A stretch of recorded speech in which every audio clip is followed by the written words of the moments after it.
अस्सलामुअलैकुम। आज हम स्टडी करेंगे एनाटॉमी ऑफ रेटिना। उससे पहले हम आई को रिवाइज कर लेते हैं।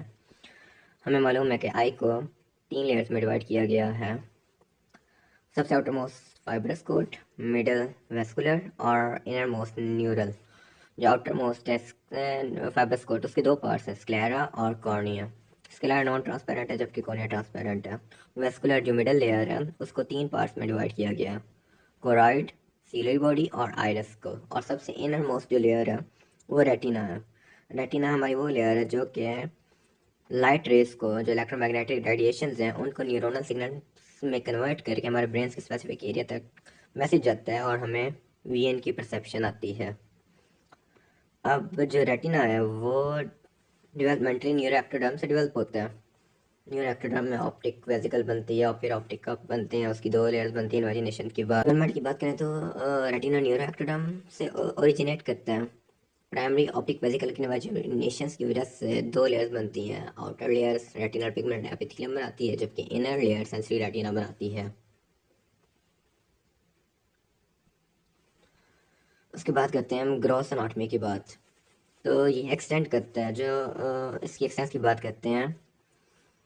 रेटिना थोरली एक्सटेंड नहीं करता आई बॉल के अंदर, ये ऑप्टिक डिस्क से लेकर ऑरा सीरेटा तक एक्सटेंड करता है। ऑरा सीरेटा ये बाउंड्री है इसकी, जहाँ से आगे रेटिना एक्सटेंड नहीं करती। ये सॉ शेप होती है, इस वजह से इसको ऑरा सीरेटा का नाम दिया गया। और इसकी जो रेटिनल इक्वेटर की बात करते हैं, रेटिनल इक्वेटर जो हमारा आई बॉल होता है स्क्लेरा, इस स्क्लेरा के ऊपर से ना 4 वेन्स निकल रही होती हैं जिनको वेना वर्टिकोस कहते हैं। उस वो 4 वेन्स से अगर एक लाइन ड्रॉ की जाए तो उसको रेटिनल इक्वेटर कहेंगे। और वो जो रेटिनल इक्वेटर है उसकी बेस पे हमने रेटिना को दो पार्ट्स में डिवाइड किया, एक पोस्टीरियर रेटिना और एक पेरिफेरल रेटिना। जो पोस्टीरियर रेटिना है वो रेटिनल इक्वेटर से पीछे पाया जाता है, जबकि पेरिफेरल रेटिना है वो रेटिनल इक्वेटर से लेकर ओरा सीरेटा के दरमियान पाया जाता है। अब ऑप्टिक डिस्क की बात करते हैं। ऑप्टिक डिस्क वो पॉइंट है जहाँ पर तमाम के तमाम रेटिनल नर्व्स फाइबर्स जो आके कन्वर्ज करती हैं और रेटिनल ऑप्टिक डिस्क बना देती हैं। अब अगर इसकी थिकनेस की बात की जाए तो रेटिना की थिकनेस वेरी करती है।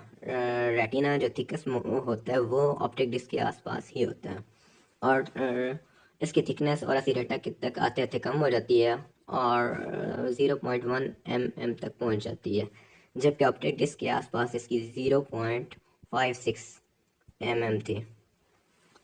और इसकी जो थिनेस्ट होती है वो रेटिना थिनेस्ट होता है फोविया सेंट्रलिस के, जो फोवियोला उसमें पाया जाता है, उसमें थिनेस्ट होता है। और वहाँ जो रेटिना है इसकी जो थिकनेस है वो वेरी करती है।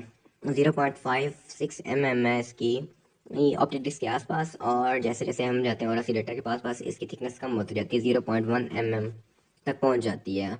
मगर जो thinnest part of the retina है वो फोवियोला होता है। वेना वर्टिकोस की बात कर रहा था मैं आपको। वेना वर्टिकोस 4 वेन्स होती हैं जो कि स्क्लेरा से एग्जिट कर रही होती हैं। अगर हम इनको एक प्लेन में लेके आए तो ये जो प्लेन बनेगा इसको रेटिनल इक्वेटर कहते हैं। और इसकी बेस पे हमने रेटिना को पोस्टीरियर पार्ट में और पेरिफेरल पार्ट में डिवाइड किया। अब चलते हैं हमारे पास स्पेशलाइज्ड एरियाज ऑफ रेटिना के। मैक्यूला ल्यूटिया, फोविया सेंट्रलिस और फोवियोला। जो मैक्यूला ल्यूटिया है ये हमें पता है कि जो रेटिना है वो रेड इन अपेयर होती है, क्योंकि उसका जो रेटिनल वेसल्स होती है, सेंट्रल रेटिनल आर्टरी, उसके ब्लड की, उसकी कैपिलरीज की वजह से इसको रेड कलर मिलता है, रेड शेड आता है। तो रेटिना का वो एरिया जहाँ पर ब्लड वेसल्स की कंसंट्रेशन कम होती है मैक्यूलर ल्यूटिया कहलाता है। मैक्यूलर ल्यूटिया ये टेम्पोरल पार्ट में प्रेजेंट होता है, ये ऑप्टिक डिस्क से टेम्पोरली प्रेजेंट होता है। ये ऑप्टिक डिस्क ये इसके टेम्पोरल पार्ट में मैक्यूलर ल्यूटिया है। इसमें ब्लड वेसल्स की कंसंट्रेशन कम है और ये 5 to 6 mm इन डायमीटर है, लेस वेस्कुलेचर है, येलो अपेयर करता है और इसमें लेस रोड्स हैं लेकिन कौन सी कंसनट्रेशन इसमें ज़्यादा है।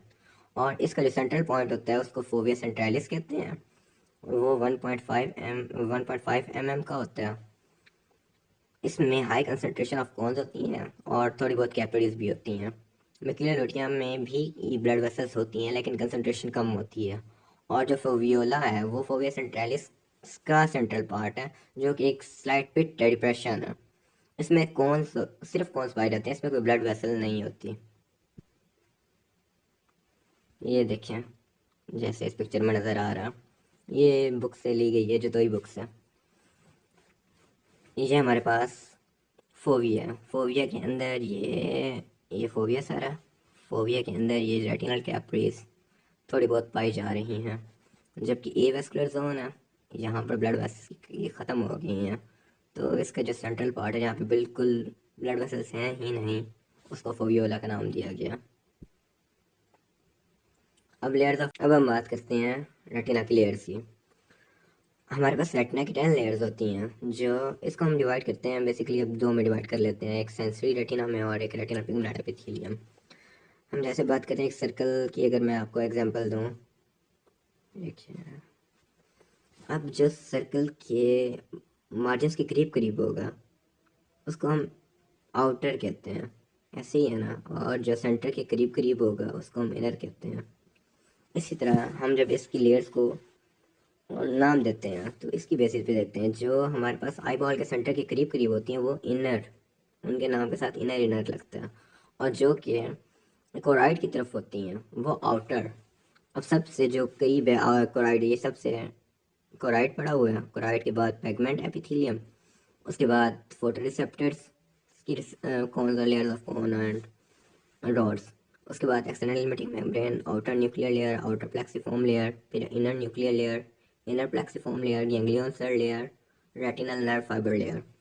ये आपको समझ आ ही गई होगी। जो हमारे पास कोराइड है, फॉर एग्जांपल यहाँ पर कोराइड पड़ा, तो इधर से हम जा रहे हैं सेंटर की तरफ, तो ये इसके करीब करीब वाले आउटर हो गया, ये जैसे आउटर न्यूक्लियर लेयर हो गया, आउटर प्लेक्सिफॉर्म लेयर हो गया, मतलब ये कोराइड के पास पास है।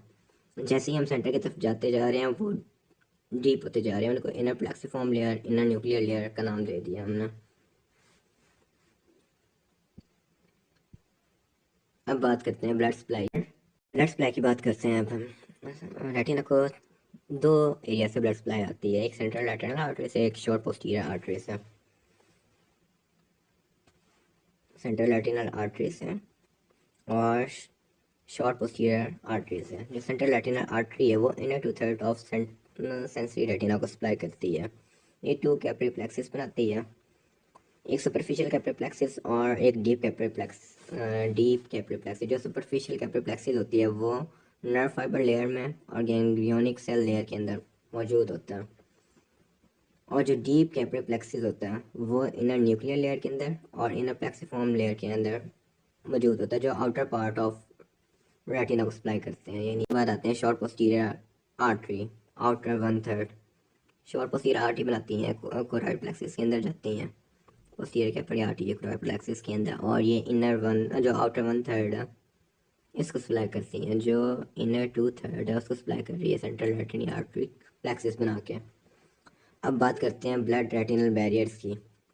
जो हमारे पास इंटरनल बैरियर है, एक्सटर्नल बैरियर है। इंटरनल बैरियर है सेंट्रल रेटिनल आर्टरी का। इस सेंट्रल रेटिनल आर्टरी की जो भी ब्लड वेसल्स होंगी रेटिना और इनके दरमियान, ऑब्वियसली सिर्फ ब्लड वेसल्स, बेसमेंट मेम्ब्रेन वगैरह, तो उनकी जो इंटर एंडोथेलियल टाइट जंक्शंस होंगी वो मेन ब्लड रेटिनल बैरियर है। अब अगर हम बात करें पोस्टीरियर कैपिलरी आर्टरी, ये इससे पहले हमारे पास इसके और सेंसरी लेयर्स ऑफ रेटिना के दरमियान हमारे पास रेटिनल पिगमेंट एपिथेलियम है। तो इसके बैरियर के अंदर जो मेन रोल अदा करेगी वो tight junction between retinal pigment epithelium होंगी। अब इस डायग्राम में वही आपको मैं दिखाता हूँ, superficial capillary plexus, deep capillary plexus, और ये जो कोरियो कैपिलरीज हैं, कोरॉइड है, पोस्टीरियर कैपिलरी